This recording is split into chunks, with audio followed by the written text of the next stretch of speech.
नमस्कार आप सभी को। आज के इस वीडियो में हम देख रहे हैं लाइब्रेरियन ग्रेड थर्ड के जो पेपर फर्स्ट के लिए आपका जो तीसरा मॉक टेस्ट का वीडियो है पेपर वन के लिए। पेपर वन मतलब आपका जो जीके का पार्ट है, स्पेशली इसमें हम कवर कर रहे हैं आपके जो राजस्थान जीके के महत्वपूर्ण प्रश्न, कुछ एक आपके जो है इंडिया जीके के प्रश्न।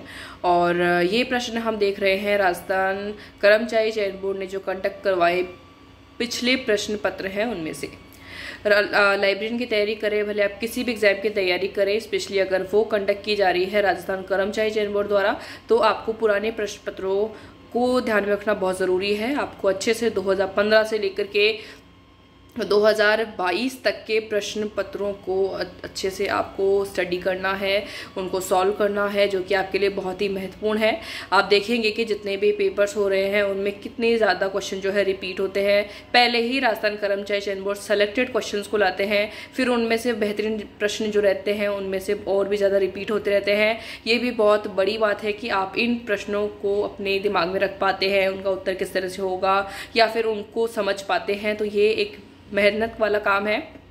ऐसा नहीं है कि आप इनको सॉल्व कर लेंगे या फिर पढ़ लेंगे तो आपका काम आसान हो जाएगा। इनको आपको बार बार देखना पड़ेगा, तभी आपको ये याद हो पाएंगे। नहीं तो जब भी आपके पास रिपीट वाला क्वेश्चन भी आएगा तो भी वो आपके लिए नया ही होगा। तो इसी पर हम काम कर रहे हैं। तो ये जो पेपर है, मैंने इसका आधे क्वेश्चन सॉल्व करवा दिए थे पिछले पार्ट के अंदर। स्टेनोग्राफर का ये पेपर है, 101A इसका सीरीज का नाम है। हमने 50 तक क्वेश्चन सॉल्व कर चुके हैं। अभी हम आगे आने वाले 25 प्रश्न देखेंगे, उसमें आपका स्कोर कितना रहता है वो आप जरूर बताइएगा। और साथ ही साथ ये जो 2015 से लेकर के 2022 तक की PDF है वो भी हमने बना रखी है। मास्टर क्वेश्चन पेपर सबसे पहले, जैसे कि पटवारी का पेपर आपको मिल जाएगा, उसके तुरंत बाद की आंसर की, या फिर आपको सुपरवाइजर का पेपर है वो पहले मास्टर क्वेश्चन पेपर, तुरंत उसके नीचे उसकी फाइनल आंसर की। इस तरह से करके आपकी ऑल इन वन PDF आपको दी जा रही है, तो आप ले सकते हैं। लिंक गिवन है डिस्क्रिप्शन बॉक्स में। और इस PDF की क्या क्वालिटीज़ हैं, क्या चीज़ें आपको आगे काम आएगी या फिर क्यों ज़रूरी है, सभी मैंने एक वीडियो में भी बता रखा है, वो भी आप देख सकते हैं। तो चलिए शुरू करते हैं। तीसरा आपका जो ये तैयारी को लेकर के वीडियो है, इसमें मैंने मार्क कर रखा है। जैसे ये पूरी कंप्लीट होगी आपको ये PDF भी शेयर कर दी जाएगी टेलीग्राम चैनल पर। तो राजस्थान कर्मचारी चयन बोर्ड की लाइब्रेरियन ग्रेड थर्ड की भर्ती का जो अलग से टेलीग्राम चैनल बनाया गया है उसको आप ज्वाइन करना बिल्कुल ना भूलें। तो यहाँ से हम शुरू कर रहे हैं अपना पहला प्रश्न। तो ये आपका प्रश्न है, उत्सव को लेकर के आपको राजस्थान के उत्सव, त्योहार, महोत्सव पता होने चाहिए। राजस्थान में ग्रीष्म उत्सव कहाँ मनाया जाता है? तो ये आपका जो राजस्थान में ठंडा स्थान है माउंट आबू में जो है ग्रीष्म उत्सव मनाया जाता है। एक और प्रश्न आपका बनता है कि हाथी महोत्सव कहाँ मनाया जाता है? तो जयपुर के अंदर मनाया जाता है। मारवाड़ महोत्सव आपका जोधपुर से संबंधित है। पुष्कर आपका पुष्कर मेले से संबंधित है। तो ये चीज़ें आपको पता होनी चाहिए, बेसिक है, लेकिन पूछी काफ़ी बार जाती हैं। अगला प्रश्न है, राजस्थान में तिल पट्टी के लिए यह स्थान जाना जाता है। तिल पट्टी, तो तिल पट्टी जो खाने की तिल पट्टी होती है वो जानी जाती है ब्यावर की तिल पट्टी, तिल से बनी हुई। अगला प्रश्न है, कौन से लोक देवता को ऊंटों के देवता के रूप में जाना जाता है? तो ऊंटों के देवता जो है वो पाबू जी हैं। और ये प्रश्न बहुत बार आता रहता है। अगला है, पंडित जसराज डैश गायकी से संबंधित है। तो पंडित जसराज जो है वो आपके ख्याल जो है उससे संबंधित है।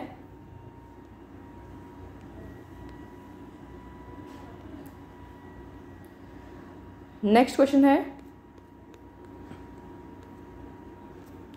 जवाहर कला केंद्र राजस्थान में कहाँ पर स्थित है? जवाहर कला केंद्र जो है वो जयपुर के अंदर स्थित है। ये आप जरूर ध्यान रखें, जवाहर कला केंद्र कहाँ पर स्थित है? जयपुर के अंदर।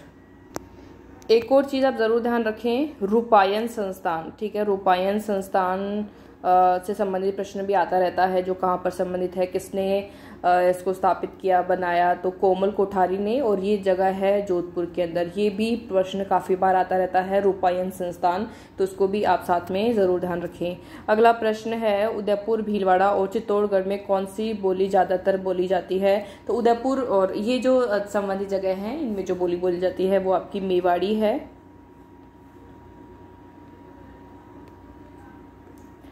दमना एक गहना है जो कहाँ पर पहना जाता है? दमना पहना जाता है उंगली के अंदर, अंगूठी टाइप, तो ये दमना उंगली में पहना जाता है।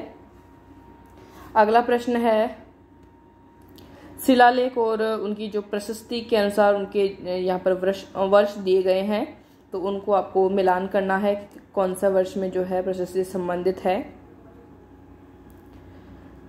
तो इसमें जो दिया गया है, पहला अचलेश्वर शिलालेख की वर्ष दिया गया है, और दिलवाड़ा शिलालेख का दिया गया है कुंभलगढ़ प्रशस्ति 1460। बिल्कुल ये सीधा सिंपल सही है।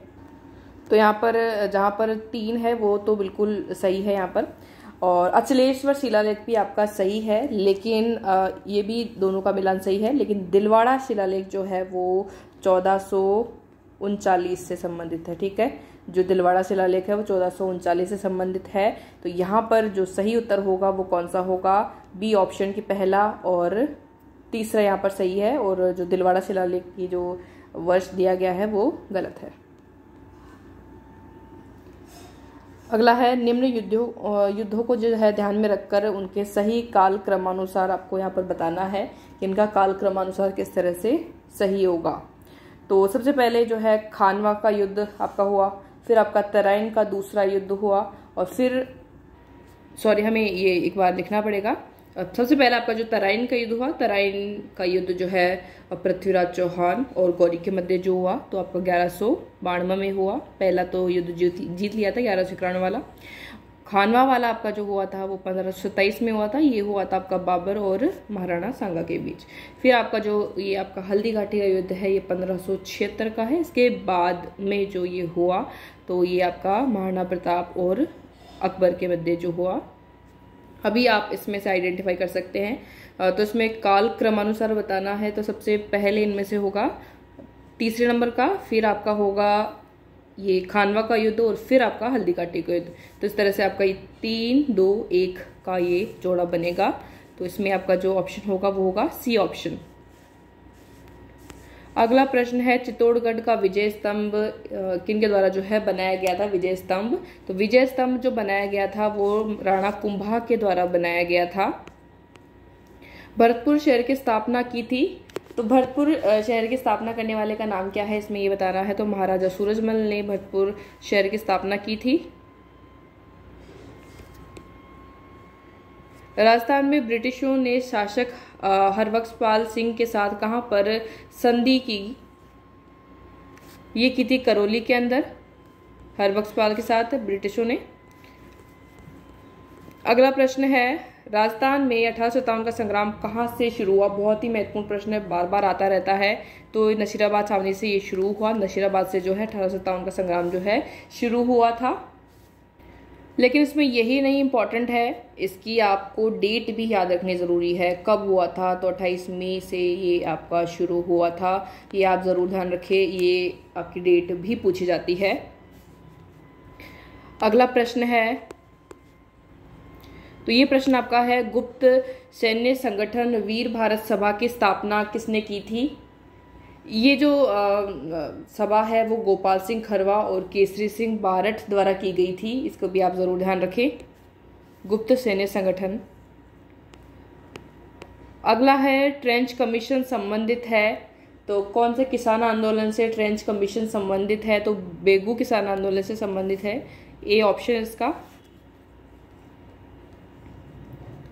अगला प्रश्न है, राजस्थान में भील और गरासियों लोगों को संगठित करने के लिए संप सभा की स्थापना की थी। तो ये भी महत्वपूर्ण प्रश्न है। ये आपका गोविंद गिरी जो है इनसे संबंधित है, और जो मानगढ़ धाम को लेकर के भी चर्चा में भी है करंट में, अगर आपको पता हो तो इन चीज़ों को भी आप ध्यान में रखें, क्योंकि करंट से भी रिलेटेड है आपका मानगढ़ धाम। इसको जो स्मारक घोषित करने को लेकर के जो चर्चाएं चल रही है, तो उसको भी आप ध्यान रखें। और ये जो प्रश्न है, भले आपका स्टैटिक में पूछा जाए, भले करंट से पूछा जाए, तो इनको आप रिलेट करके पढ़ते जरूर रहे। ऐसे ही जो है प्रश्न आपको देखने को मिलते रहते हैं गोविंद गिरी। अगला है, राजस्थान दिवस मनाया जाता है। अच्छा प्रश्न है और महत्वपूर्ण प्रश्न है। 30 मार्च को राजस्थान दिवस मनाया जाता है। राजस्थान के निम्नलिखित प्रजामंडलों पर विचार कीजिए। तो प्रजामंडल यहाँ पर ये दिए गए हैं, तो इनमें इनकी जो काल क्रमानुसार इनका जो है बताना है, पहले कौन से प्रजामंडल जो है ये स्थापना हुई थी इनकी। तो इनमें इनका जो है आपको डेट ज़रूर ध्यान होना चाहिए, जैसे कि किशनगढ़, और किशनगढ़ से आप कांतिलाल ध्यान में रख सकते हैं। तो किशनगढ़ का जो समय है वो 1939 में, और बांसवाड़ा को भी आपको ध्यान रखना है 1943, और इसकी जो जयपुर है उसका दो चीज़ें आती है। 1931 में बना, उसके बाद जो है इसका पुनर्स्थापना की गई थी 1936 के अंदर भी। और कपूरचंद पाटनी जैसे नाम संबंधित है, जमनालाल बजाज संबंधित है। तो अभी आप यहाँ पर देख सकते हैं कि कौन सा ऑप्शन यहाँ पर सही बनेगा। तो अब आप इसमें देख सकते हैं, तो सबसे पहले यहाँ पर 3, फिर 1 और फिर 2, तो ए ऑप्शन इसका राइट होगा। नेक्स्ट क्वेश्चन है, राजस्थान का एकीकरण कितने चरणों में हुआ? तो ये बहुत ही आसान सा सवाल है, 7 चरणों में पूरा हुआ। कू संबंधित है, तो कू किससे संबंधित है? तो कू किनके घरों को यहाँ पर कहते हैं? तो भील जनजाति के घर को कू कहते हैं। देश में त्रिस्तरीय पंचायती राज प्रणाली को प्रारंभ करने वाला राजस्थान राज्य था। कौन सा राज्य था? ये आपका प्रथम राज्य है। मुख्यमंत्री का 7 सूत्रीय कार्यक्रम संबंधित है नारी सशक्तिकरण से। अगला है, राजस्थान का कौन सा शहर विश्व में रत्न बाजार के लिए प्रसिद्ध है? तो वन एंड ओनली आपका जयपुर जो है ये प्रसिद्ध है रत्न बाजार के लिए। और ये है आपका पशु जनन केंद्र और नस्ल यहाँ पर दी गई है। इनके कूट यहाँ पर नीचे दिए गए हैं। तो इसमें कौन सा कूट यहाँ पर बनेगा, जो कौन सी प्रजनन केंद्र है और नस्ल कौन सी है? तो सबसे पहले हम यहाँ पर देखें, तो ये आपकी जो डग प्रजनन केंद्र है वो कौन सी नस्ल से संबंधित है यहाँ पर? तो ये गाय की नस्लों की यहाँ पर बात कर रहा है, तो मालवी, एक बार मालवी नस्ल ये। और फिर है आपका जो चंदन है वो कौन से संबंधित है? ये आपके थार पार्क से। नोहर जो संबंधित है वो राठी गाय से संबंधित है। तो इस तरह से आपका जो ऑप्शन यहाँ पर बनकर आएगा वो कौन सा होगा? ए ऑप्शन, सी, बी, ए। अगला प्रश्न है, शेखावाटी ब्रिगेड का मुख्यालय कहाँ स्थित था? तो ये झुंझुनू में स्थित था। ये भी अच्छा प्रश्न है, नया प्रश्न आपको देखने को मिला था। इस प्रश्न को जरूर ध्यान रखें, हालांकि इजी प्रश्न है, ये आप कर देंगे वैसे भी, लेकिन ध्यान में जरूर रखना है। तो ये प्रश्न हमने 25 प्रश्न यहाँ पर इस पेपर में भी कर लिए हैं। तो इनमें आपका जो स्कोर रहा, साथ ही साथ राजस्थान कर्मचारी चयन बोर्ड के प्रश्न पत्रों की क्यों ज़रूरी है और क्या ज़रूरत है इनको करने की, तो आप जो है इन पेपर को एनालाइज करें, देखें। अभी क्योंकि सभी लोग जो है पेपर्स देते रहते हैं, भले आपने वीडियो का दिया हो, पटवारी का दिया हो, जो भी दिया हो, आप देखेंगे कि कितने क्वेश्चन आपको रिपीट होते हुए मिलते हैं।